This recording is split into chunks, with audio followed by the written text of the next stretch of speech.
Hi, I'm Linda Margaret, and I am the podcast reader.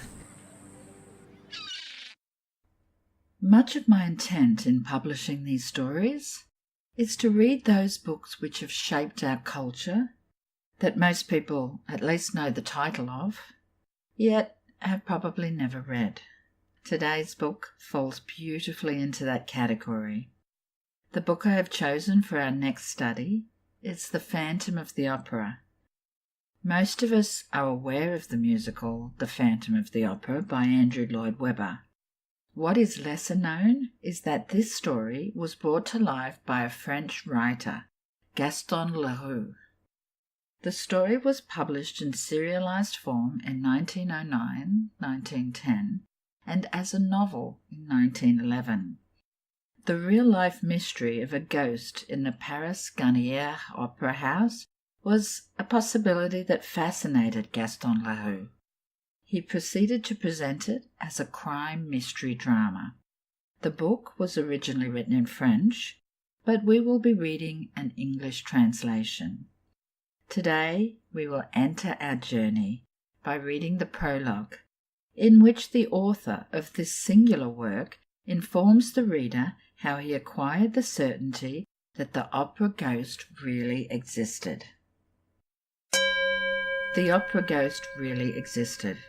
He was not, as was long believed, a creature of the imagination of the artists, the superstition of the managers, or a product of the absurd and impressionable brains of the young ladies of the ballet, their mothers, the box-keepers, the cloakroom attendants, or the concierge. Yes, he existed in flesh and blood, although he assumed the complete appearance of a real phantom, that is to say, of a spectral shade. When I began to ransack the archives of the National Academy of Music, I was at once struck by the surprising coincidences between the phenomena ascribed to the ghost and the most extraordinary and fantastic tragedy that ever excited the Paris upper classes, and I soon conceived the idea that this tragedy might reasonably be explained by the phenomena in question. The events do not date more than 30 years back, and it would not be difficult to find at the present day, in the foyer of the ballet, old men of the highest respectability, men upon whose word one could absolutely rely, who would remember as though they happened yesterday the mysterious and dramatic conditions that attended the kidnapping of Christine Daae, the disappearance of the Vicomte de Chagny, and the death of his elder brother, Count Philippe, whose body was found on the lake that exists in the lower cellars of the Opera House on the Rue Scribe side.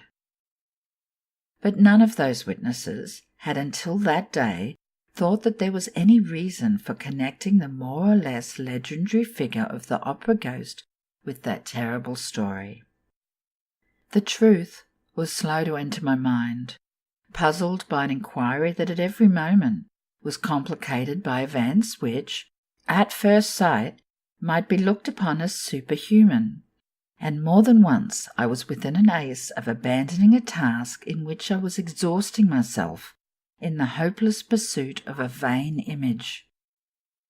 At last I received the proof that my presentiments had not deceived me, and I was rewarded for all my efforts on the day when I acquired the certainty that the Opera House ghost was more than a mere shade. On that day I had spent long hours over The Memoirs of a Manager, the light and frivolous work of the too sceptical Moncharmin, who, during his term at the opera, understood nothing of the mysterious behaviour of the ghost, and who was making all the fun of it that he could, at the very moment when he became the first victim of the curious financial operation that went on inside the magic envelope. I had just left the library in despair when I met the delightful acting manager of our National Academy, who stood chatting on a landing with a lively and well-groomed little old man, to whom he introduced to me gaily. The acting manager knew all about my investigations and how eagerly and unsuccessfully I had been trying to discover the whereabouts of the examining magistrate in the famous Chagny case, Monsieur Fer. Nobody knew what had become of him, alive or dead, and here he was, back from Canada, where he had spent 15 years, and the first thing he had done on his return to Paris was to come to the secretarial offices at the opera and ask for a free seat. The little old man was Monsieur Fer himself. We spent a good part of the evening together, and he told me the whole Chagny case, as he had understood it at the time. He was bound to conclude in favour of the madness of the Viscount and the accidental death of the elder brother, for lack of evidence to the contrary, but he was nevertheless persuaded that a terrible tragedy had taken place between the two brothers in connection with Christine Daae. He could not tell me what became of Christine or the Viscount. When I mentioned the ghost, he only laughed. He, too, had been told of the curious manifestations that seemed to point to the existence of an abnormal being, residing in one of the most mysterious corners of the opera, and he knew the story of the envelope, but he had never seen anything in it worthy of his attention as magistrate in charge of the Chagny case. And it was as much as he had done to listen to the evidence of a witness who appeared of his own accord and declared that he had often met the ghost. This witness was none other than the man whom all Paris call the Persian, and who was well known to every subscriber to the opera. The magistrate took him for a visionary. I was immensely interested by the story of the Persian. I wanted, if there was still time, to find this valuable and eccentric witness. My luck began to improve, and I discovered him in his little flat in the Rue de Rivoli, where he had lived ever since and where he died 5 months after my visit. I was at first inclined to be suspicious, but when the Persian had told me, with childlike candour, all that he knew about the ghost, and had handed me the proofs of the ghost's existence, including the strange correspondence of Christine Daae, to do with as I pleased with, I was no longer able to doubt. No, the ghost was not a myth. I have, I know, been told that this correspondence may have been forged from first to last by a man whose imagination had certainly been fed on the most seductive tales. But fortunately I discovered some of Christine's writing outside the famous bundle of letters, and on a comparison between the two, all my doubts were removed. I also went into the past history of the Persian, and found that he was an upright man, incapable of inventing a story that might have defeated the ends of justice. This, moreover, was the opinion of the more serious people, who at one time or other were mixed up in the Chagny case, who were friends of the Chagny family, to whom I showed all my documents and set forth all my inferences. In this connection, I should like to print a few lines which I received from General D. Sir, I cannot urge you too strongly to publish the results of your inquiry. I remember perfectly that a few weeks before the disappearance of that great singer, Christine Daae, and the tragedy which threw the whole of the Faubourg Saint-Germain into mourning, there was a great deal of talk in the foyer of the ballet on the subject of the ghost, and I believe that it only ceased to be discussed in consequence of the later affair that excited us all so greatly. But if it be possible, as, after hearing you, I believe, to explain the tragedy through the ghost, then I beg you, sir, to talk to us about the ghost again.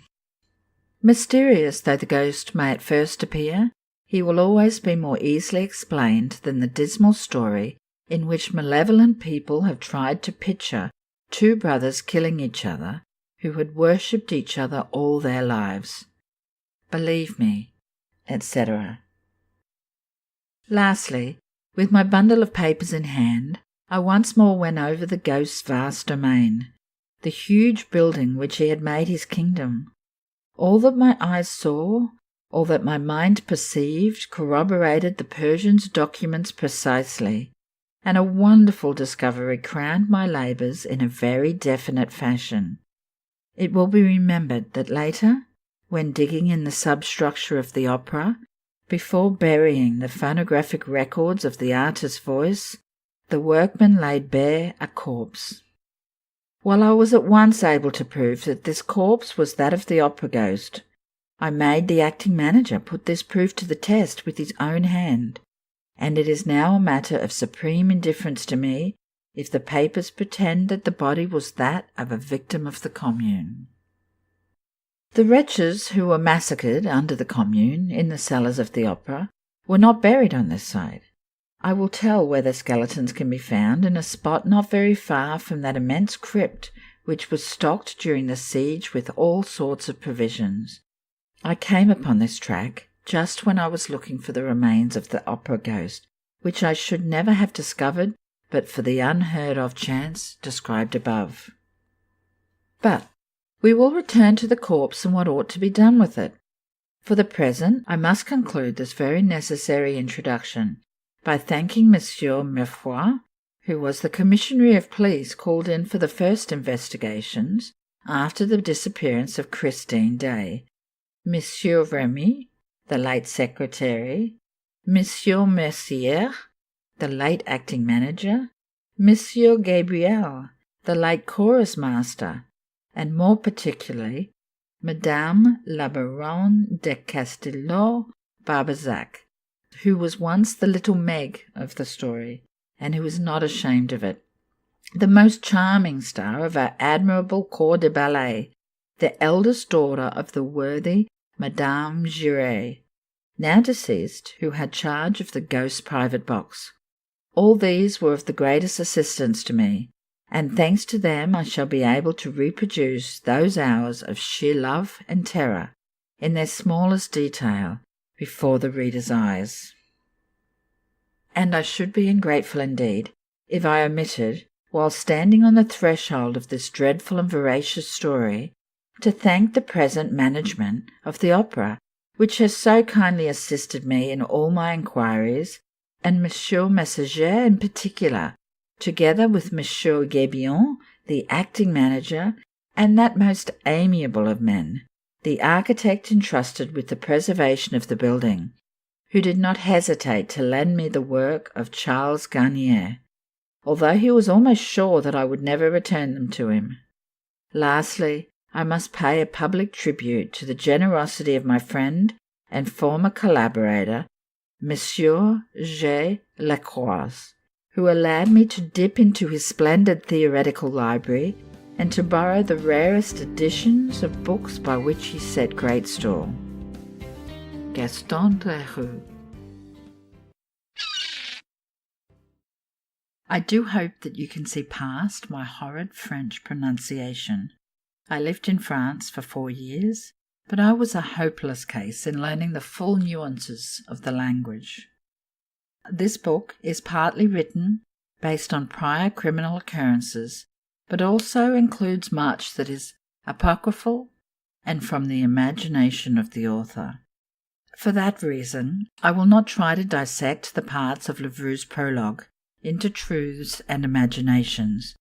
It would indeed be an interesting exercise to do so, but I fear we would end up missing out in immersing ourselves in the power of the story. We must come as believers. The opera ghost really existed and was connected in some way to the disappearance of a singer named Christine Day and the death of 2 brothers. As we suspend our disbelief, we will be transported into the great days of the opera at the Palais Garnier. Until tomorrow, this is Linda Margaret, and I am the Podcast Reader.